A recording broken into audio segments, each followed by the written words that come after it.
Prime minister साहब, आपके जो ख्यालात हैं एनआरओ के बारे में वो आज भी सुने हमने, पहले भी पूरी कौम आगाह है।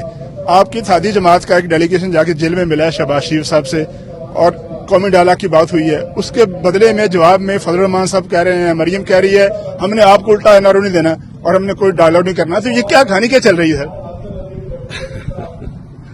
लोगों को बेवकूफ समझते हैं। ये समझते हैं कि लोग इतने उनको हकारत से देखते हैं कि लोग तो बेवकूफ है। पता चल गया ना मीनारे पाकिस्तान में लोग लाहौरी बेवकूफ थे या नहीं थे कि इनकी चोरी बचाने के लिए पब्लिक ने निकलना है। सारी कौम जानती है, 30 साल से जानती है किस तरह ये मुल्क से इन्होंने जो जुल्म किया है। सारे बाहर देखते हैं इतने इतने अरबों रुपए इनके बच्चे रह रहे हैं, यानी वहां कोई शहजादे भी नहीं रह सकते जिस तरह इनके बच्चे रह रहे हैं। एक रसीद नहीं बता सकते कि पैसा किधर से आया। तो सब जानती है कौम। इसलिए मुझे तो इनसे जवाब इनका क्या दूं, लेकिन मैं ये समझता हूं कि जो भी जिसने भी आज तक ये समझा ना कि कौम बेवकूफ है, उससे ज्यादा बेवकूफ इंसान नहीं। अच्छा खान साहब, ये बताइएगा कि शुरू से ही हम देख रहे हैं कि आप इकोनॉमी पे बहुत फोकस हैं और आए रोज जो आप ट्वीट्स करते हैं जो इशारियों के हवाले से, माशी इशारियों के हवाले से, वो भी हम देखते हैं। लेकिन अब आगे जो है हम IMF की तरफ जा रहे हैं। सवाल ये है कि क्या कोई बिजली की कीमतों में इजाफे का इम्कान है? कोई आपने इजाजत दी है? आगे IMF के हवाले से क्या आप राय रखते हैं, क्या प्लान है? देखिए, अभी ये डिस्कस हो रहा है, इसके ऊपर तो मैं कौम से बात करूंगा। जो बिजली का इशू है, बिजली का इशू क्या है? हमने कॉन्ट्रैक्ट्स वो साइन किए हैं जिसमें महंगी हमारी जो बिजली है वो सारे बड़े सगीर में सबसे महंगी बिजली है, और जो हम जिस कीमत पे बेच रहे हैं लोगों को बिजली, उसमें और जिसमें बना रहे हैं तकरीबन 3 रुपए का फर्क है। अब अगर हम बिजली की कीमत नहीं बढ़ाते तो कर्जे बढ़ रहे हैं, जो सर्कुलर डेट जिसे कहते हैं वो बढ़ती जा रही है। हम उधर फंसे हुए हैं। हम और भी काफी चीजें कर रहे हैं, कोशिश कर रहे हैं कि कीमतें ना बढ़े और लोगों के ऊपर बोझ ना पड़े, लेकिन मुश्किल ये पड़ी हुई है कि हम ये कैसे करें कि कॉन्ट्रैक्ट्स जो साइन किए हुए हैं, जो बिजली उसमें बनाई जा रही है, हम उस यानी अगर हम कीमत नहीं बढ़ाते तो क्या करें? वो कर्जे बढ़ रहे हैं और कर्जे इतने बढ़ चुके हैं कि वो एक मुल्क के ऊपर एक पूरा बोझ बन गया है। तो इसके ऊपर जिस तरह मैंने कहा, बड़ी हमारी अप्रोचेज हैं, हम डिफरेंट चीजें कर रहे हैं। IPPs के साथ हमने पूरी नेगोशिएशंस की हुई हैं कॉन्ट्रैक्ट्स रिव्यू करने के लिए, तो अभी लगे हुए हैं, देखें।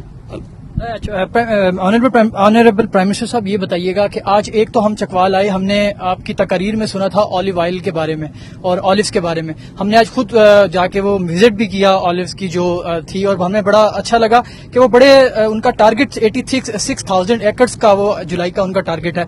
एक तो ये बताइएगा कि गवर्नमेंट का इस हवाले से क्या आगे प्लान है, खालिस ये स्पेशली ऑलिव्स की फील्ड को लेकर। और दूसरा सर, लास्ट में से एक पॉलिटिकल भी सर, ये बताइएगा कि 31 जनवरी को आखिरी डेट है जो आपसे डिमांड किया अपोजिशन ने रिजाइन का, और 31 दिसंबर को उनके अपने कायदीन को रेजिग्नेशन जमा करवाने थे, वो उनकी डेट है।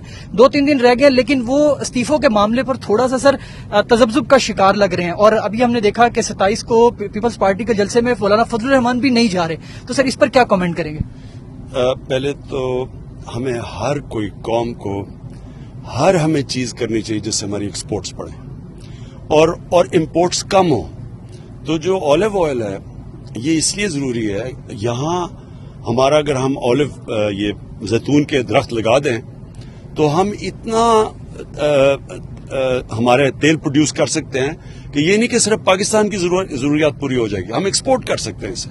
और दूसरी चीज, ये अब जो घी की कीमत बढ़ी है, अब क्यों बढ़ गई है? क्योंकि हम तकरीबन $2.5 अरब का एडिबल ऑयल इंपोर्ट करते हैं, बाहर से मंगवाते हैं, उधर उनकी कीमत बढ़ गई है। जब बाहर कीमत बढ़ती है तो हमें भी यहाँ कीमत बढ़ानी पड़ जाती है। लेकिन अगर हम खुद अपना ऑलिव ऑयल प्रोड्यूस कर लें तो ये हमारा मसला हल हो जाता है। तो इसके ऊपर अब हम पूरा जोर लगा रहे हैं। और भी एक एवोकाडो का भी हम सोच रहे हैं। वो एवोकाडो एक ऐसा फल, वो सब्जियों में सबसे यानी कीमती सब्जी समझा जाता है, तो वो पाकिस्तान में तो बड़ा अच्छा उगता है। तो उसके ऊपर भी हमने अब सारी कोशिश कर रहे हैं कि हमारा जो एग्रीकल्चर है वो अब कैश क्रॉप्स, वो उन क्रॉप्स की तरफ जाए जिसमें वैल्यू एडेड हो, जो हम एक्सपोर्ट कर सकें। और जो आपने ये कहा, आपने क्या कहा था इसमें? मैं आपको ये बता दूं कि अगर इन्होंने इस्तीफे लिए, मेरी आज पेशेंट को ही सुन लें कि इनके फॉरवर्ड ब्लॉक बन जाएंगे। جس نے 15 کروڑ یا 10 کروڑ خرچ کیا الیکشن لڑنے میں، وہ ان کے کہنے پہ استعفے دیں گے؟ یعنی وہ، اور مولانا فضل الرحمان تو ویسے ہی 12th مین ہے، اس کے کہنے پہ کون استعفی دے گا؟ اور وہ ان سب کو پتا ہے، دیکھیں ان کی اپنی پارٹیز کو پتا ہے کہ یہ صرف اپنی کرپشن بچانے کے لیے سارا کر رہے ہیں، تو ان کی کرپشن یہ کریں، پیسے یہ بنائیں، مولانا فضل الرحمان کے پاس اربوں روپے کی پراپرٹی آ جائے اور یہ نہیں پتا کہ آمدنی کدھر ہے۔ یعنی یہ بھی معجزہ ہے نا، کوئی جادو ہوا ہوگا، یا مولانا فضل الرحمان کوئی تو ایکسپلینیشن دے گا نا کہ اربوں روپے کی پراپرٹی ہے اور کوئی ذریعہ معاشی نہیں ہے جس سے پیسہ بنے۔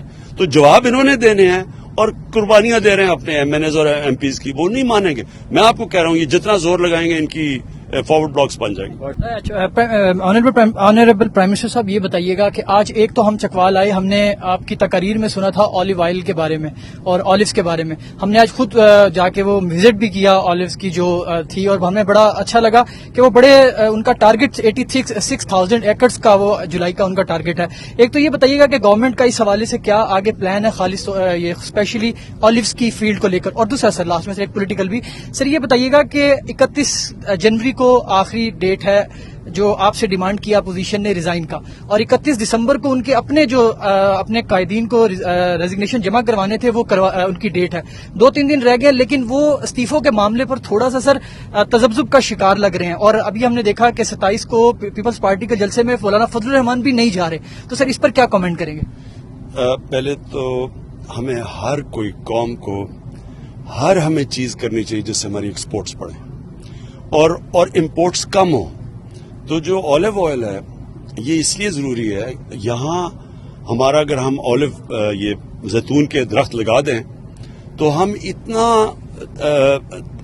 ہمارے تیل پروڈیوس کر سکتے ہیں کہ یہ نہیں کہ صرف پاکستان کی ضروریات پوری ہو جائے گی، ہم ایکسپورٹ کر سکتے ہیں اسے۔ اور دوسری چیز، اب جو گھی کی قیمت بڑھی ہے، اب کیوں بڑھ گئی ہے؟ کیونکہ ہم تقریباً $2.5 ارب کا ایڈیبل آئل امپورٹ کرتے ہیں، باہر سے منگواتے ہیں، ادھر ان کی قیمت بڑھ گئی ہے۔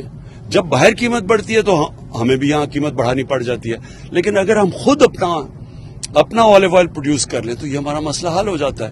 تو اس کے اوپر اب ہم پورا زور لگا رہے ہیں، اور بھی ایک ایووکاڈو کا بھی ہم سوچ رہے ہیں۔ وہ ایووکاڈو ایک ایسا پھل، وہ سبزیوں میں سب سے یعنی قیمتی سبزی سمجھا جاتا ہے، تو وہ پاکستان میں تو بڑا اچھا اگتا ہے۔ تو اس کے اوپر بھی ہم نے اب ساری کوشش کر رہے ہیں کہ ہمارا جو ایگریکلچر ہے وہ اب کیش کراپس، وہ ان کراپس کی طرف جائے جس میں ویلیو ایڈڈ ہو، جو ہم ایکسپورٹ کر سکیں۔ اور جو آپ نے یہ کہا، آپ نے کیا کہا تھا اس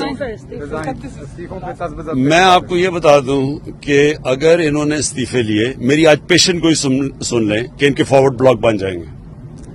جس نے 15 کروڑ یا 10 کروڑ خرچ کیا الیکشن لڑنے میں، وہ ان کے کہنے پہ استعفے دیں گے۔ یعنی وہ، اور مولانا فضل الرحمان تو ویسے ہی 12th مین ہے، اس کے کہنے پہ کون استعفی دے گا؟ اور وہ ان سب کو پتا ہے، دیکھیں ان کی اپنی پارٹیز کو پتا ہے کہ یہ صرف اپنی کرپشن بچانے کے لیے سارا کر رہے ہیں، تو ان کی کرپشن یہ کریں، پیسے یہ بنائیں، مولانا فضل الرحمان کے پاس اربوں روپے کی پراپرٹی آ جائے اور یہ نہیں پتا کہ آمدنی کدھر ہے۔